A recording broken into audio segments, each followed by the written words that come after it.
Hey guys, welcome to day 2 of our asynchronous day, or the second part of our asynchronous day. Should be Thursday today. And I wanted to take some time to talk about today's objective, which is about fine-tuning your contrasting fonts, colors, sizes, and article headlines, and create some type of alignment. Then we're going to add a date line, barcoding, issue number, and to kind of fine tune it, because these are the pieces that actually make a really great impact. So I like it. I think it's going to be helpful. And as a quick recap from yesterday, we were basically saying that the next step is to contrast your headline or creating contrasting articles, right? And the way to do that is to try 2 different font sizes, 2 different colors to create contrast, which is contrast of size, contrast of shape, contrast of colors, right? And we also said that if you take your central image and put it off to the center, it's known as the rule of thirds or asymmetrical balance. And that negative space, which is the background, is a great place to put articles and put them in that negative space. So we do 2 things. We're making room for the articles, and the image looks interesting because we're putting it off to the center, which makes it look asymmetrical, which makes it look more interesting visually, right? Media photos always kind of do this, where things are a little bit off center or overlapping, and it makes a lot of fun for your project. Okay, so it's really interesting, and you can even Photoshop your images to kind of overlap type as well by masking it. So if you're finding like perhaps you want to do something a little bit more different and interesting, you could technically copy your central image layer, mask the main person or the character, mask the background, and put your main person over the title of the type. That would be a really cool approach to create depth and layering for those folks that feel more comfortable with their masking abilities in Photoshop. But for today, what we're going to do is really just contrast or fine tune those contrasting fonts, colors, and sizes for your articles and cover lines, right? Add the barcode and the date line, okay? But we're always thinking about your target audience, and does this make sense for your target, right?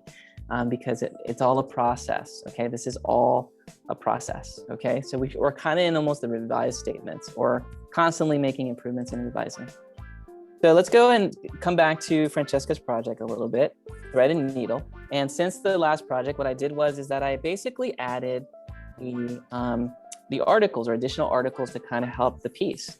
And so in this particular instance, I added 2 more articles in the same manner, slightly different colors, but same font typically. One is the secondary articles or cover line, which is World Culture Reports, Trends for 2022.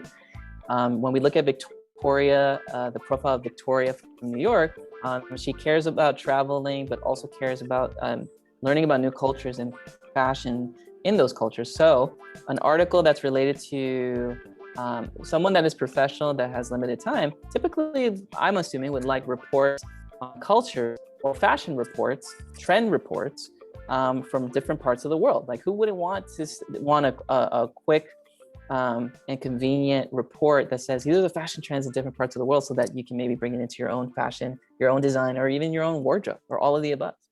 So I thought about that as an interesting article, right? So I'm thinking as a writer, as a writer that wants to attract her, Victoria, the fashionista from New York. And I also know that one of the things that she cares about is self-care. So I put down another article called Professional Self-Care Mindfulness Tips, or Ways to Be More Mindful. So again, 2 3-word titles, 2 3-word subtitles or subtype or anchorage, just to get there. No more than 4 unless it's bigger, like my sustainable fashion here. But we want to get something that really gets her attention, gets Victoria's attention really quick. And notice that I'm saying it's getting Victoria's attention. It's getting Victoria's attention, right? Victoria is a persona that represents a large group of women that are similar to her. But in my mind, so that I'm not overwhelmed in the analysis or the design of it, it's less overwhelming when I give it a person, when I make the group into a single person with a name and a persona. Does that make sense? And so it's easier, and I can make decisions like, I think Victoria would like this article, or I can or ask those questions to yourself. I think Victoria would like this. I think this image would speak to Victoria. I think this graphic this font would be related to her. I think this article would attract Victoria's attention, right? And so these are things that will help you make better decisions for your persona. So the more real your persona is, the easier it is to design for them, and you don't have to ask anyone for help except get their feedback, right? When you're in a studio, it helps. It's kind of embarrassing in a studio when you're like, I don't know how to design this, because at the end of the day, the appropriate question is, hey, who's our target audience here? And can you give me a persona or a template or a report, or can you describe to me the goals and frustrations of our customer, of our reader? This is who it is. Okay, cool. What are we making? A cover? Okay. What are we targeting? What do we want to say in the cover? Oh, we want to talk about fashion, sustainable fashion, world cultural reports, and self-care, and maybe an article. We don't know what the other article might be, but maybe we can come up with one. Okay, cool. This is my persona. This is what we need. These are the dimensions of the file. We want to make a cover. All right, I'll be right back. And then we go do our research, right? We look at other magazine articles in our own, make a sort of a short report or storyboard of that.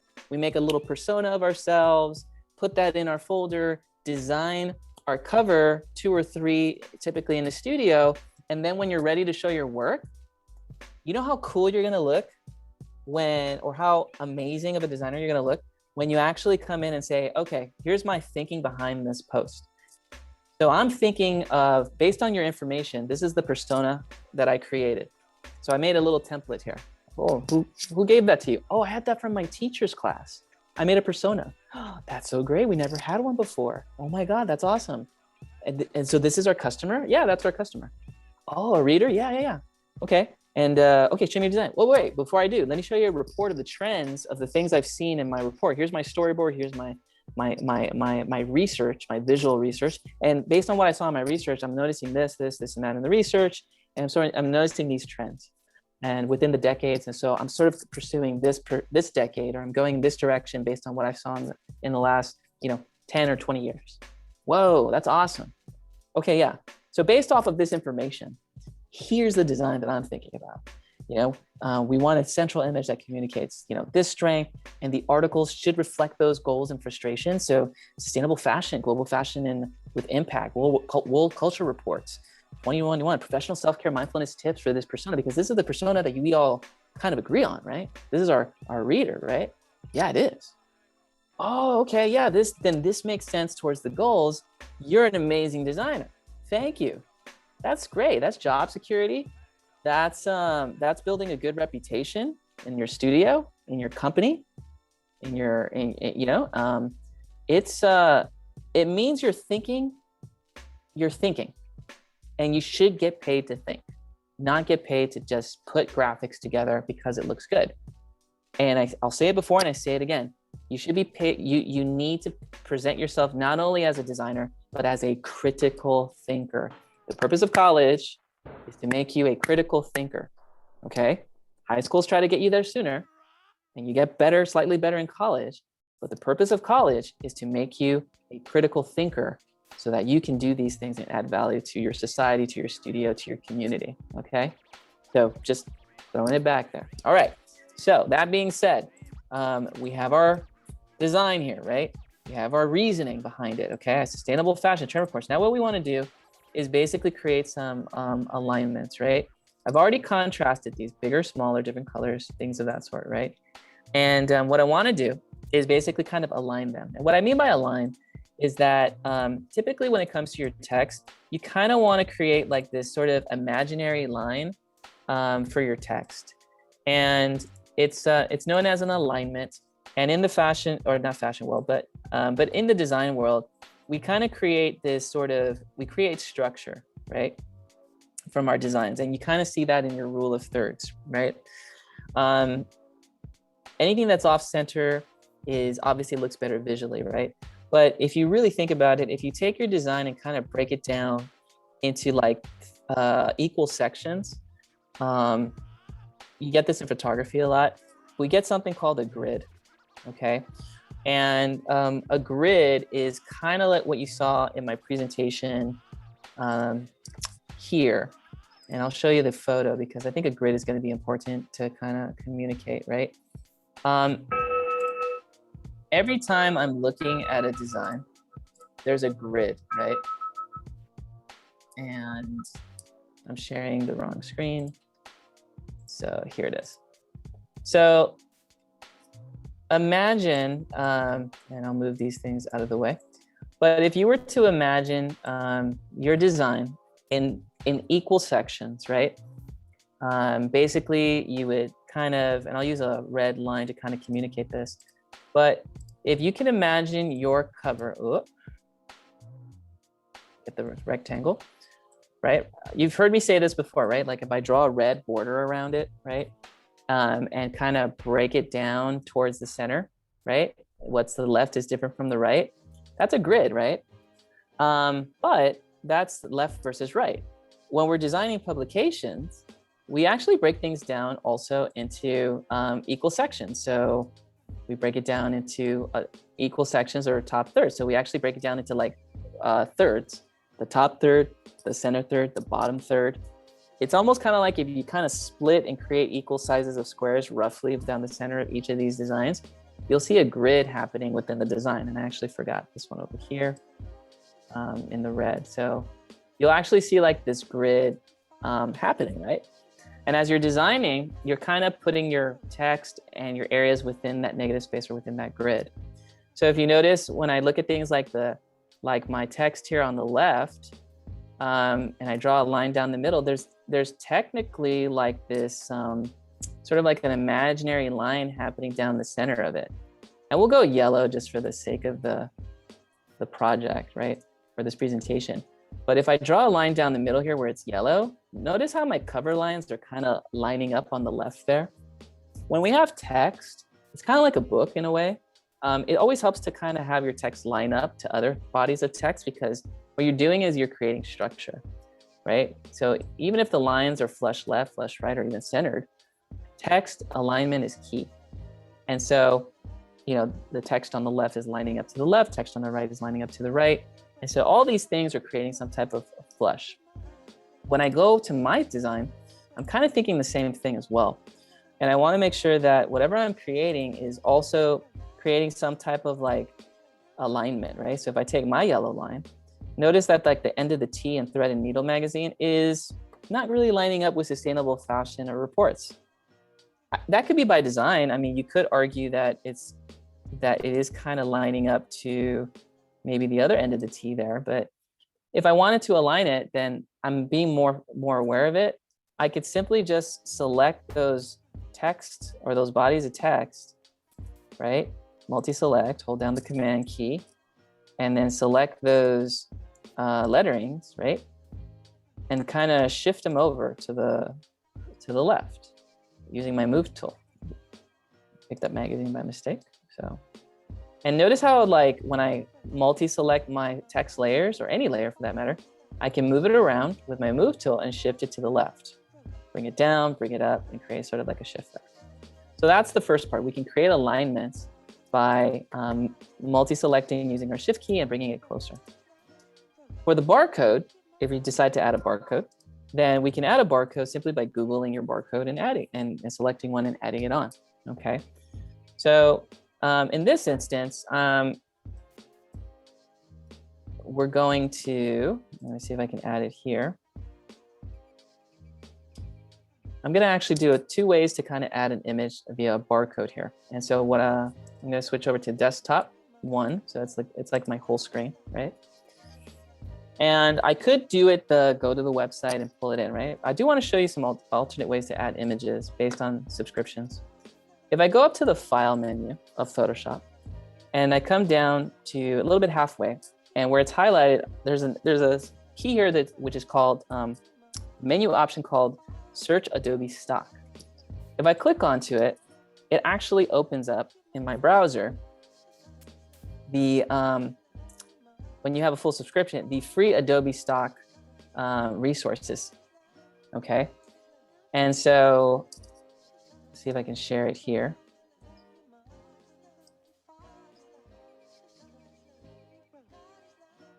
Oh, great. Which unfortunately is not available under my account, but I'll show it to you anyway. So what Adobe Stock is that it's probably because of my administrator teacher account. But basically what that is that Adobe has a website. When you do search Adobe Stock, it actually gives you a site of images selected by Adobe that you can select and put into your file, okay? So it's very similar to like an Unsplash, but Adobe even has their own personal Unsplash source of images there. And I'm having some issues sharing, so we're gonna try to hopefully fix the processors on that, but it's doing multiple things at one time. So I'm going to force quit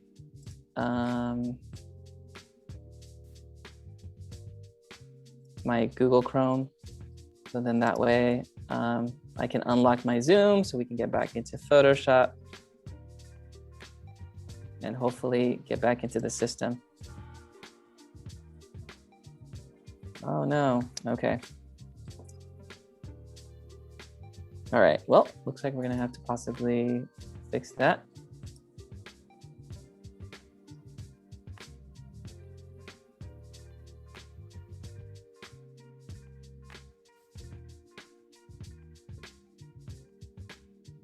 Okay.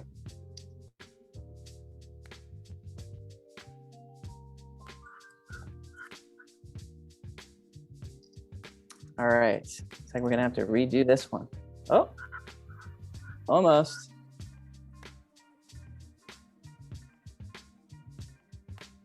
Oh. All right, thanks for your patience, guys. Standing by here. Trying to get this in one recording. So we want to make sure, I'm trying to make sure that we can force quit something without having to force quit Zoom.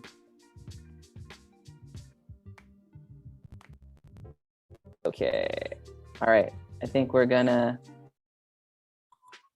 not worry about that. All right. Okay, so Adobe Stock is not working. We'll go to Unsplash. We'll go the old-fashioned way. We'll barcode it up. Let me go ahead and share my file. Whew, got a little worried there. Okay, so let's go ahead and come back to it. What we're gonna do is we're gonna go, you can Google it, or we can go to unsplash.com and we can Google barcode, or we can Google barcode and basically add the barcode, okay? So we'll type in barcode. Okay, barcode, not car code, but barcode. And then we'll add the barcode to the design. And these are more photo related. So let's try google.com. When in doubt, try Google. And let's go to barcode. And very simply, you can go to images, or you can go to the Wikipedia option here and literally grab yourself a barcode and drag it onto your file. Okay. So doesn't matter what the scale is, what the size is, but this is looking pretty interesting. I like this because it's a square, more square, less rectangular to work with my design. And I'll take that and drag it onto my desktop, go to my Photoshop, and basically go to File, place the image, and select on my computer barcode, which is on that desktop, or in my downloads folder, depending. Place it.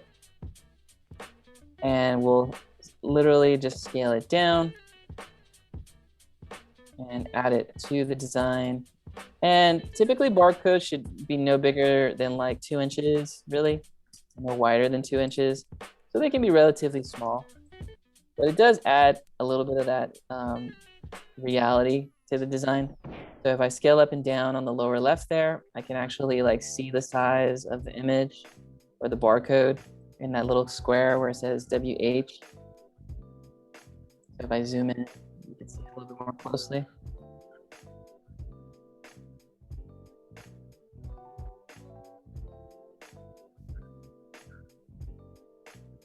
Scale it, return it, all set there, which is looking pretty good. And I could even go a step further and add a issue or volume on the graphic.